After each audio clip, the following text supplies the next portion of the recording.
My teenage son's girlfriend asked, "Why does your grandpa keep buying me expensive gifts when you're not around?" I looked up from the insurance claim I was reviewing, pen frozen halfway through a signature. My 16-year-old son Caleb was at soccer practice, which meant Olivia had come to our house specifically when he wasn't here. She stood in the doorway of my home office, her backpack still on, holding a small velvet box with the kind of careful reverence you give to something expensive and confusing. The afternoon light through the window caught the nervous sweat on her forehead. Her hands were shaking slightly. "What gifts?" I asked, setting down my pen slowly. My father lived in Arizona and had severe mobility issues. He'd never met Olivia, had never even video called with Caleb's girlfriend. The last time Dad traveled anywhere was 3 years ago for my mother's funeral, and even that had required a medical transport team. Olivia opened the box to reveal a delicate necklace with a pendant that looked like genuine sapphire surrounded by small diamonds. The craftsmanship was exceptional. The metal was clearly real gold. My throat tightened as I estimated the value, easily $3,000 to $4,000. "Your grandfather gave me this yesterday when I stopped by to drop off Caleb's hoodie he left at my house." She said it so casually, like receiving expensive jewelry from someone's grandfather was normal teenage behavior. "He said you'd been working too hard lately, and he wanted to do something nice for your son's girlfriend, since you were too stressed to notice the little things." The hairs on the back of my neck stood up in that primal warning way your body has of recognizing danger before your conscious mind catches up. Every word she'd just said was wrong.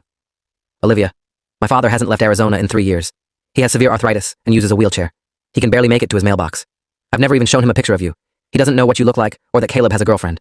Her face went pale in that way that happens when someone realizes they've been lied to about something fundamental, something they'd accepted as truth. The color drained from her cheeks, and her grip on the jewelry box tightened until her knuckles went white. "But he knew everything," she whispered. "He knew about Caleb's ACL injury last season. He knew you work in insurance claims for Meridian Associates. He knew I had my scholarship interview at Northwestern coming up next month. He even knew that I take AP chemistry with Mrs. Kowalski, and that I've been stressed about the upcoming exam." My hands went cold, that sensation of ice water in your veins. Someone had been watching our family closely enough to gather intimate details about our daily lives. Someone who knew our schedules, our routines, our conversations well enough to impersonate my father convincingly. Someone who'd done enough research to answer questions and build credibility. Someone who knew exactly when to approach Olivia, so that neither Caleb nor I would be present to question the interaction. "How long has this been going on?" I asked, standing up from my desk chair.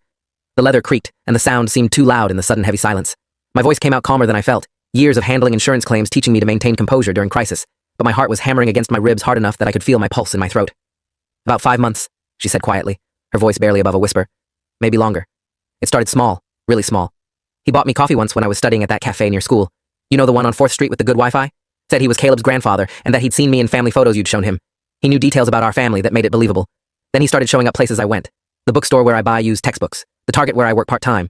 Once outside my therapy appointment on Wednesday afternoons. 5 months.